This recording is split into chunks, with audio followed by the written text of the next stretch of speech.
There Park Junho had never expected to die in space, but today seemed like a good day for it. The Volanthi royal flagship stretched for kilometers in every direction, a massive structure of black chitin and glowing amber lights that made humanity's greatest starships look like children's toys. Junho pressed himself against a cold wall as another patrol of insectoid warriors marched past, their razor-sharp limbs clicking against the organic floor. He was lost. The security lockdown had come without warning, sealing blast doors throughout the ship and separating him from the rest of the human diplomatic delegation. Ambassador Choi and the others were somewhere in the negotiation chambers, probably wondering where their xenolinguist had wandered off to. Meanwhile, Junho had been studying the ship's unusual acoustic patterns when the alarms began. Now he wandered through corridors that all looked the same, each one a tunnel of ribbed walls and dim lighting that seemed designed to make humans feel small and afraid. It was working. The negotiations had been tense from the start. The Volanthi hegemony controlled over 200 star systems, and their warrior culture had made them the most feared species in the galactic arm. Queen Zarthval herself had demanded this meeting, and humanity had no choice but to accept.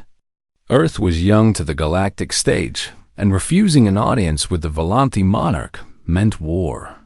Junho turned another corner and found himself facing a massive door unlike any he had seen before.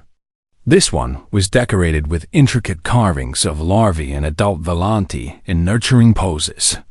Strange symbols lined the frame, and a soft warmth radiated from beyond. He should have turned back. Instead, his curiosity, the same curiosity that had made him Earth's foremost xenolinguist, pushed him forward. The door recognized movement and slid open with a wet, organic sound. What lay beyond stole his breath. The chamber was enormous, easily the size of a stadium, and filled with a gentle amber glow that reminded him of sunset back home in Bizen. The walls were lined with alcoves, each containing specialized equipment that his trained eye recognized as medical and developmental monitoring systems. In the center of the room sat a massive nest of woven fibers, soft and inviting. And in that nest, something was screaming. The sound hit Junho like a physical force, a high-pitched shriek that oscillated between frequencies that made his teeth ache and his eyes water. He stumbled forward, driven by instinct rather than logic, and saw the source of the terrible noise. A Volanthi larva, perhaps half a meter long, thrashed in the nest. Its pale, segmented body twisted in obvious distress, and its underdeveloped limbs scraped uselessly at the air. The creature's mandibles opened and closed rapidly, producing that awful sound that spoke of pain and fear in any language. Junho had spent 15 years studying alien species. He had learned to read body language across dozens of worlds, to understand distress signals that evolution had made universal. And right now, every part of his being screamed that this infant was dying. He ran toward the nest. "Human, stop!"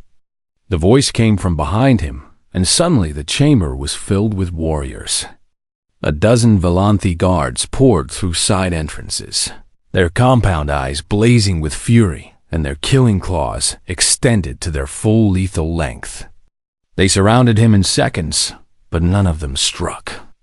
"You dare enter the royal nursery," the lead guard hissed in broken galactic common. "You have committed sacrilege." "The child is choking," Junho shouted back, pointing at the thrashing larva. "Can you not see it?" The guards hesitated. Their species had no word for what Junho was suggesting. The idea of rendering aid to struggling young was foreign to Volanthi philosophy. Strength was earned through survival. Those who could not survive alone did not deserve to live. But they could not attack him here.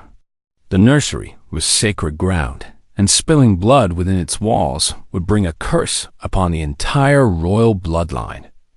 Yet allowing a human to approach the queen's only heir was equally unthinkable. They were paralyzed by impossible choices. Junho was not. He vaulted over the edge of the nest and landed beside the larva, his hands immediately reaching for the creature's throat. The infant's eyes, dozens of them, still cloudy with youth, fixed on him with what he could only describe as desperate hope. Its screaming weakened, turning into pitiful whimpers that broke his heart. "I'm going to help you," he said softly, knowing the larva could not understand his words, but hoping it might understand his tone. "Just stay still for me, little one." He examined the throat carefully, his fingers probing the soft chitin plates that covered the infant's neck. There he could feel something lodged in the airway, a hard object blocking the passage. His nephew back on Earth had choked on a grape once, and Junho had saved him with quick action. This was not so different. He positioned his hands carefully, feeling for the right angle. The larva whimpered but did not struggle. The guard shouted threats and pleas in equal measure. Junho pushed. A chunk of molted exoskeleton, the larva's own shed shell, flew from its mouth and landed on the soft fibers of the nest. The infant gasped, drawing in great heaving breaths, and its terrible screaming finally stopped. For a moment, silence filled the sacred chamber.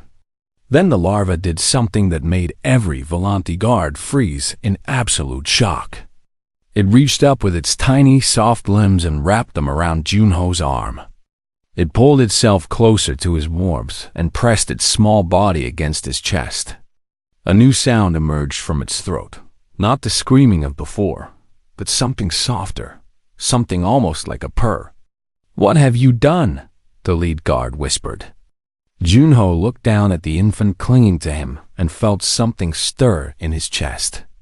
Without thinking, he began to hum an old Korean lullaby his grandmother had sung to him when he was small, when the world was frightening and he needed comfort. The larva's many eyes slowly closed. Its grip on his arm relaxed and its breathing steadied. For the first time in what he would later learn was weeks, the Queen's heir fell into peaceful sleep. And somewhere in the ship, Queen Zarthvo felt something shift in her connection to her child, and she began to move. The guards did not know what to do. In all the long history of the Volanthi hegemony, no alien had ever touched royal young and lived. The law was absolute death for any outsider who dared approach the sacred bloodline. Yet here stood this strange, soft creature called a human, holding the Queen's only heir while humming a melody that seemed to work magic on the infant. "You must release the child," the lead guard said, his voice shaking with confusion. "You must step away now." Junho looked up at the ring of warriors surrounding him.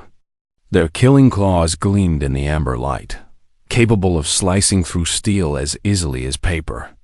One word from their commander, and he would be dead before he could blink. But the larva in his arms tightened its grip and made a soft sound of contentment. "If I move suddenly, I might wake it," Junho said quietly. "And I believe you do not want that."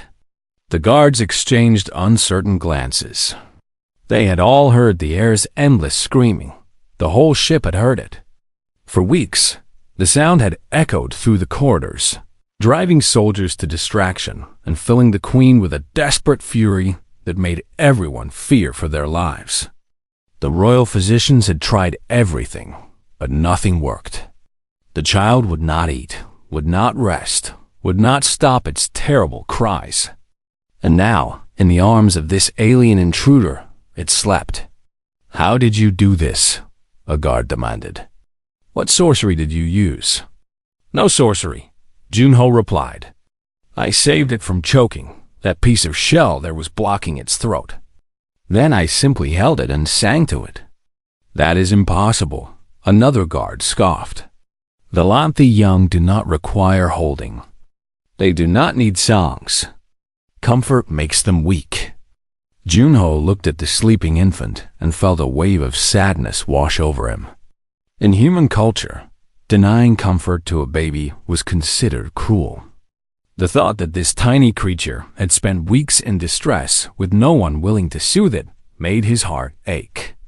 "Perhaps," he said carefully, what you believe is not entirely correct." Before the guards could respond, the main door exploded inward. Queen Zhao stood in the entrance, and Junho understood immediately why the galaxy feared her.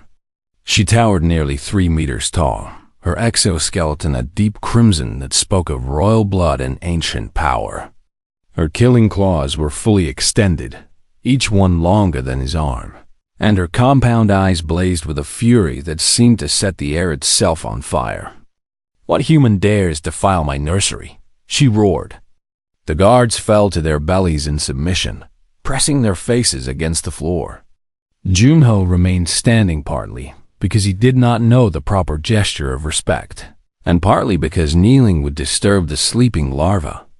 "Your Majesty," the lead guard gasped from the floor. The human was found holding the air. "We did not know how to proceed the sacred law's conflict." The queen surged forward, closing the distance between them in 3 massive strides. She stopped just centimeters from Junho, her hot breath washing over him in waves that smelled of something ancient and powerful. Her eyes examined every detail of him, this small, fragile creature who had somehow invaded the most sacred space in her empire. Then she looked at her child, and something in her expression shifted. The air slept peacefully, its small body curled against the human's chest in a posture of complete trust. Its color had improved, shifting from the pale sickly shade it had worn for weeks to something warmer and healthier. Its breathing was steady and deep, the breathing of true rest rather than exhausted collapse.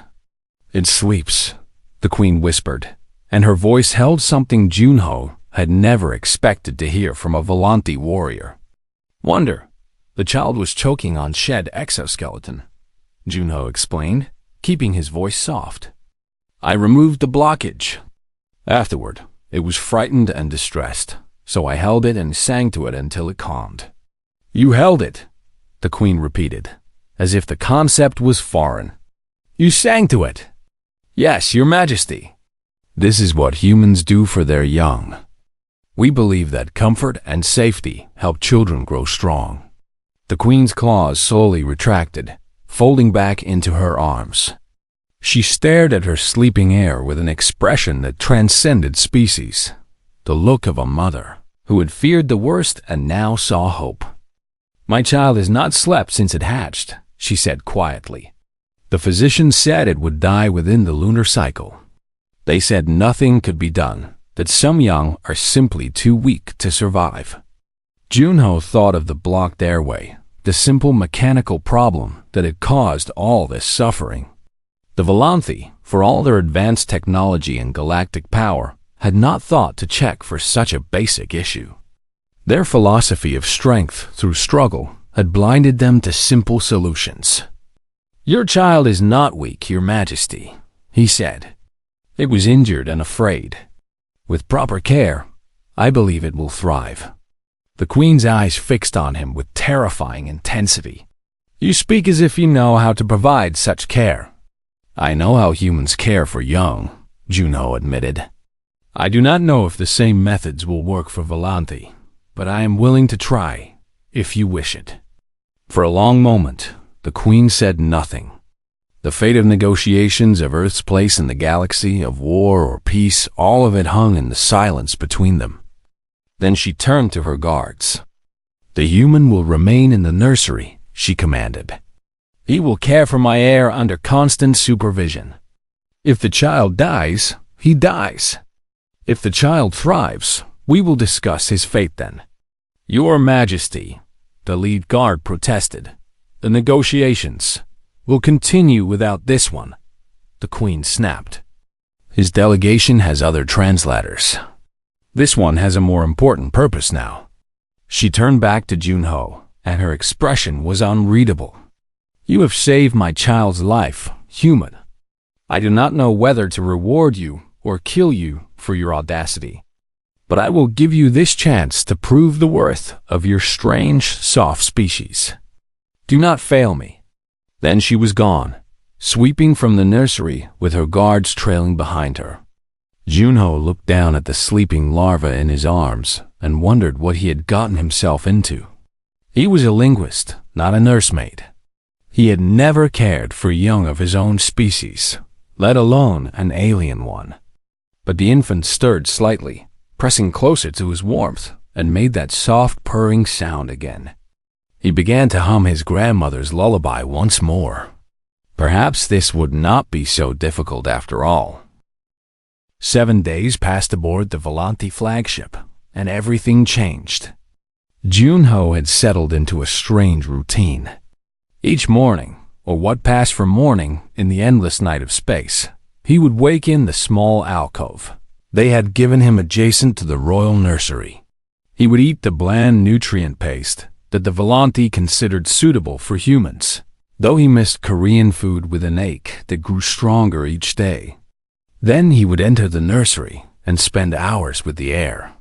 The transformation in the infant was remarkable. On the first day, it had clung to him desperately, unwilling to be separated even for moments. By the third day, it had begun exploring the nest on its own, though it always returned to him for comfort. By the fifth day, it was eating normally, consuming the specialized proteins that would fuel its growth. And by the seventh day, the royal physicians declared that the heir had grown more in week than in the entire previous month. "This is unprecedented," the chief physician said, studying the measurement data with obvious amazement. "The heir's growth rate now exceeds all recorded standards. It is becoming the strongest royal larva in 300 generations." Junho smiled and reached down to stroke the infant's head. It responded by making its happy sound, that strange purring vibration that the Volanti had no name for because they had never heard it before. The guards assigned to watch him had changed as well. At first, they had stood rigid with weapons ready, treating him as a prisoner who might at any moment reveal himself as an assassin. Now they watched with something closer to curiosity, and sometimes even respect.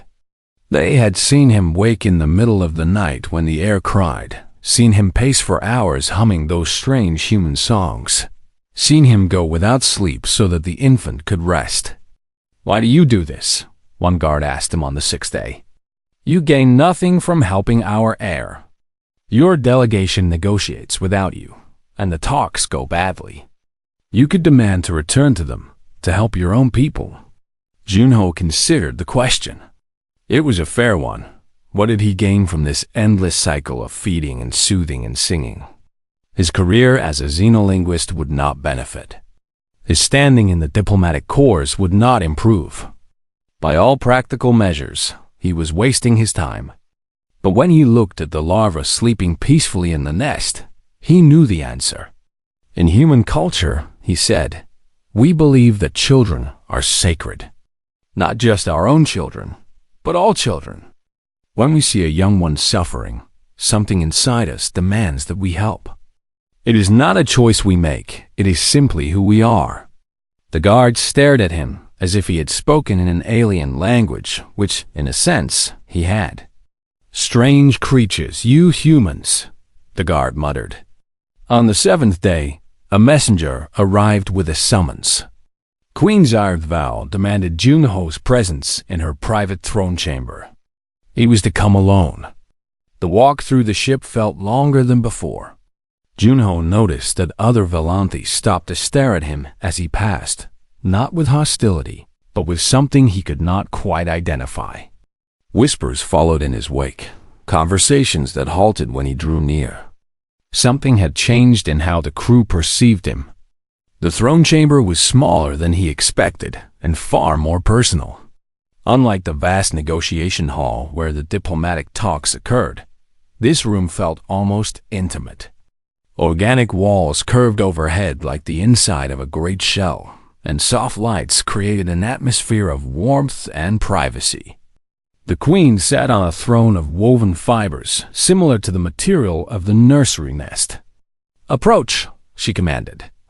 Junho walked forward and stopped at what he hoped was a respectful distance. The queen's killing claws were retracted, which seemed like a good sign. "My physicians tell me that my heir will live," she said. More than live, they say it will become the strongest ruler in Volanthi history. All because of you. I only did what any human would do, Your Majesty. That is precisely my point, the Queen replied. Her compound eyes studied him with unsettling intensity. I have ruled the hegemony for 2 centuries. I have conquered worlds and crushed rebellions. I have faced assassins and traitors without fear. But when my only offspring was dying, I could do nothing. She paused, and Junho saw something in her posture that shocked him. Vulnerability.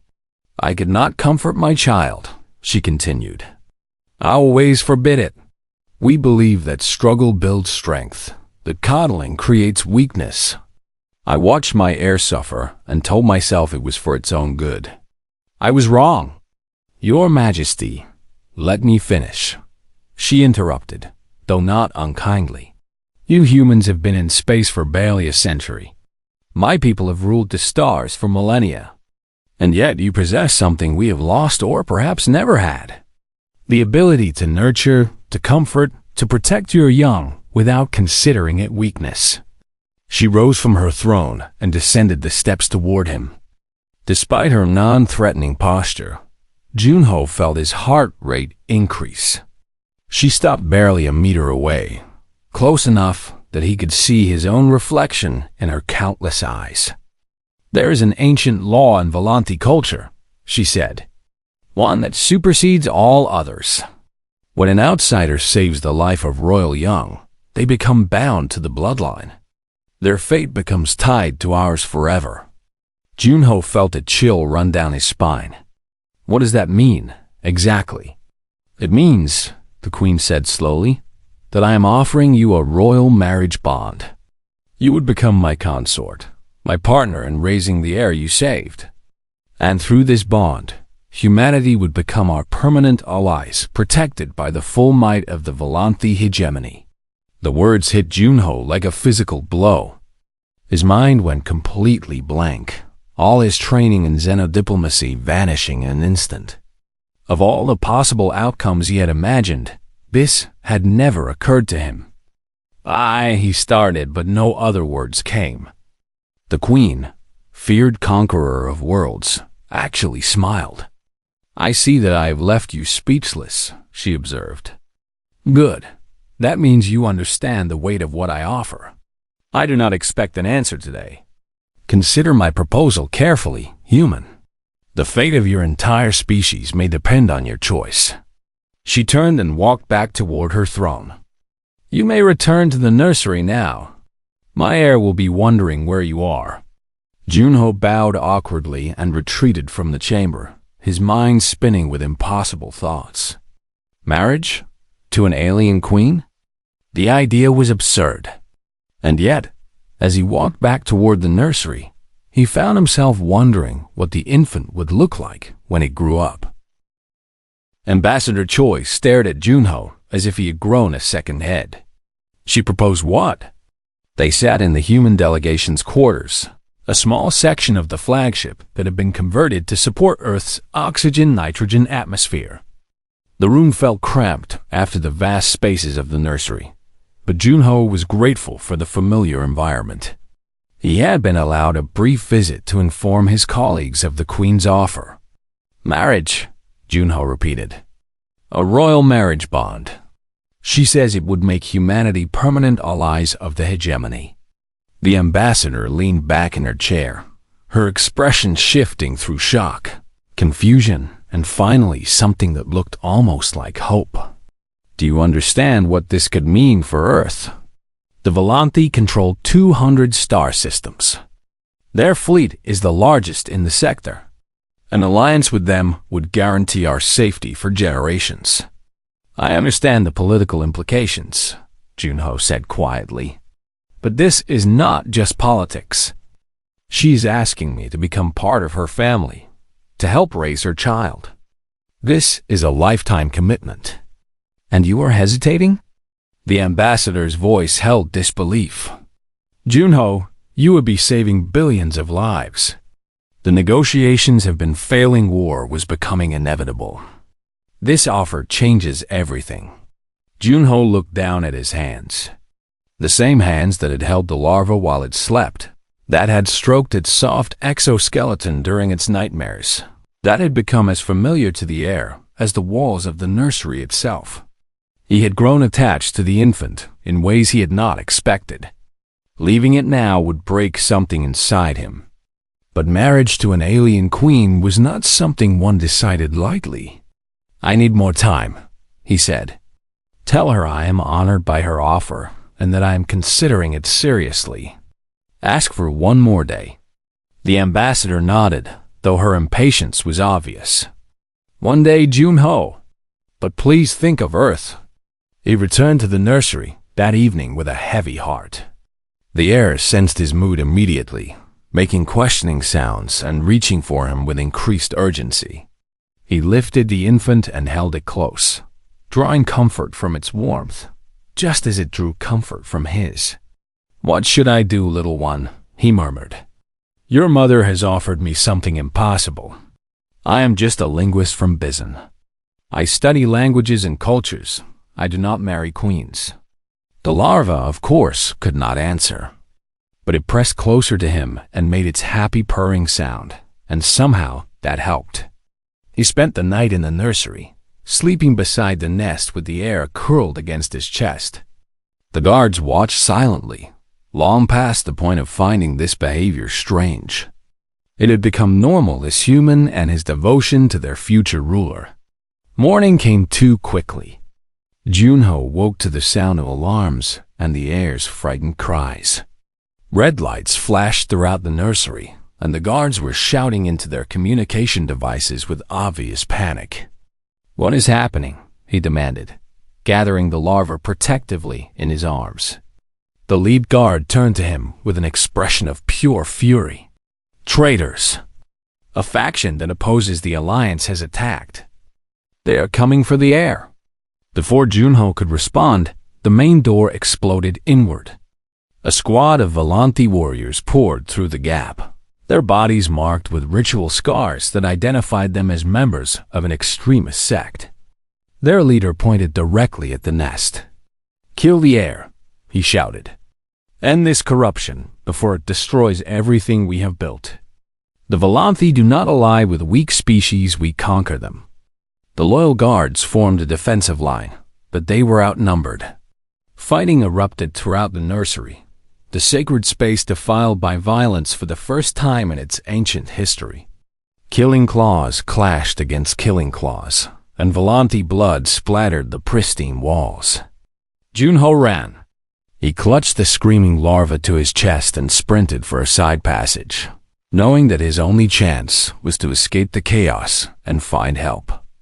But the extremists had planned well. Two warriors appeared in front of him, blocking his path with weapons raised. "Hand over the air, human," one of them hissed. "We have no quarrel with you. Step aside and you will live."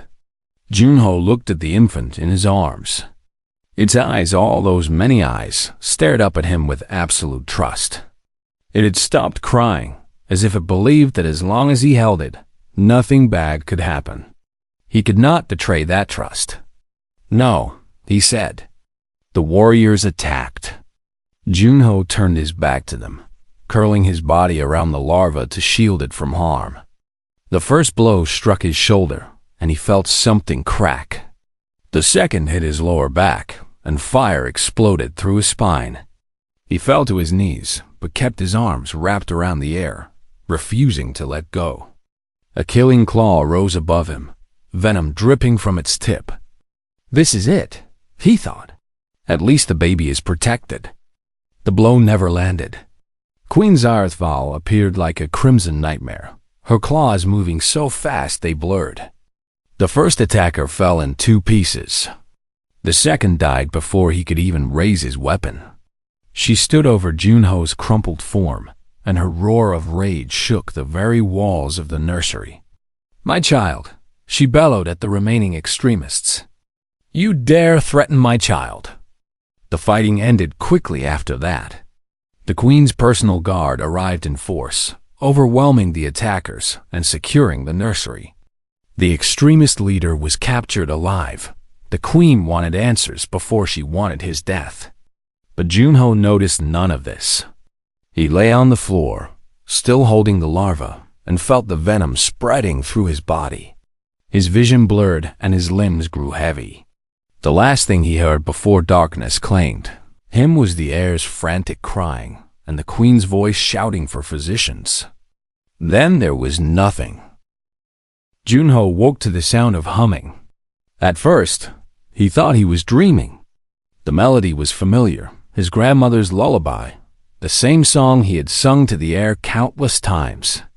But the voice was wrong, clicking and buzzing in ways no human throat could produce. He opened his eyes and found the queen sitting beside his bed, the larva in her lap. Both of them looked at him with expressions that transcended species, relief and joy, and something deeper that he could not name. "You survived," the queen said simply. "I was not certain you would." Junho tried to sit up, but found his body unwilling to cooperate. Bandages covered much of his torso, and tubes connected him to machines that beeped with steady rhythm.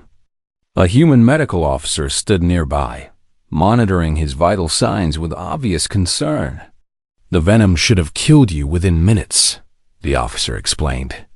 "Valanthe toxin is fatal to most species. But you held on long enough for us to arrive. Another few seconds and we would have lost you." "Human biology is remarkable," the queen added. "Your body fought the poison in ways our physicians have never seen. They want to study your species' resistance further, with your permission, of course." Junho managed a weak smile. "I will consider it." The air made an excited sound and squirmed in its mother's grip, reaching toward him with obvious eagerness. The queen allowed it to crawl onto the bed, and the infant immediately pressed itself against Junho's uninjured side. Its happy purring filled the room. "It has not stopped crying since you fell," the queen said. "Not until now. Even I could not comfort it, and believe me, I tried." "You tried to comfort it?" Junho asked, surprised. "You taught me that there is no weakness in nurturing our young," the queen replied. "You taught me by example, by risking your life to protect a child that was not even your own species. When I saw you shield my heir with your body, taking wounds that should have killed you, I understood something I had been blind to for centuries." She leaned forward, and her voice softened. "True strength is not measured by what we can destroy. It is measured by what we are willing to sacrifice to protect others. Your species understands this in ways mine has forgotten. That is why I want you beside me, not just for politics, but because you can teach us to be better." Junho looked at the larva curled against him, at the queen watching with hope in her ancient eyes. He thought of Earth, of the billions of people who would never know how close they had come to war.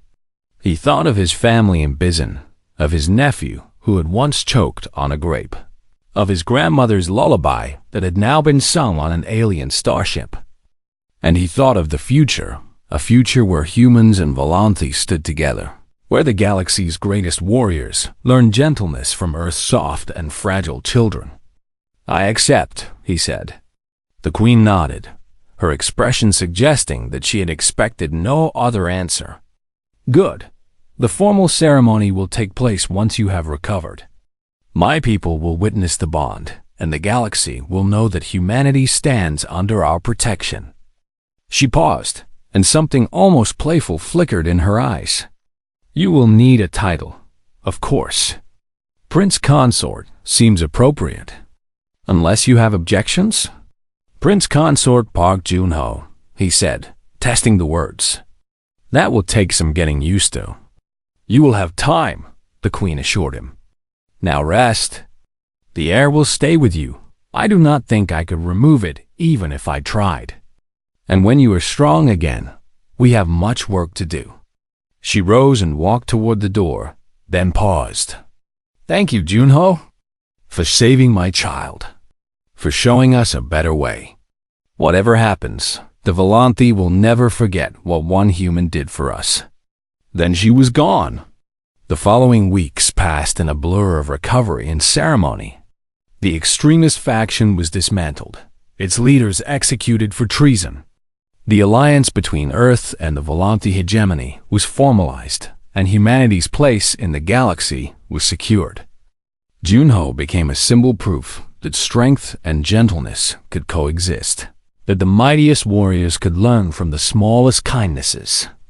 The formal marriage ceremony was broadcast across 200 star systems. Junho stood before the assembled nobles of the hegemony, wearing ceremonial robes that blended human and Volanthi design. The queen placed a mark upon his forehead, a symbol of royal blood that would identify him as family for the rest of his life. And the heir, now healthy and growing faster than any royal child in history, watched from a place of honor with something like pride in its many eyes. Years later, historians would debate the impact of that alliance. They would analyze the political implications and the economic benefits and the military considerations. They would write volumes about the first royal marriage between human and alien, about the precedent it set for interspecies relations across the galaxy. But Junho cared nothing for history. He sat in the royal nursery, his nursery now, and watched as the heir practiced its first words. It had grown so much since that first desperate night, its body now strong and its mind sharp. But it still came to him for comfort, still pressed against his side when it was frightened, still fell asleep to the sound of his grandmother's lullaby. Abagi, it said, struggling with sounds that Volanthi mouths were not designed to make. Junho's heart swelled. The word was imperfect, buzzing and clicking in strange ways. But he recognized it immediately. Father. He had taught the heir that word from Earth, from Korea, from a culture light years away. And somehow, against all probability, the child of an alien queen had learned to call him by the name that mattered most. That is right, little one, he said, pulling the heir close. I am here. I will always be here. Outside the nursery, the galaxy continued to turn. Wars were fought and treaties signed, and empires rose and fell. But in that small, warm room, a human held an alien child and hummed a lullaby from old Korea. And for one brief moment, everything was exactly as it should be.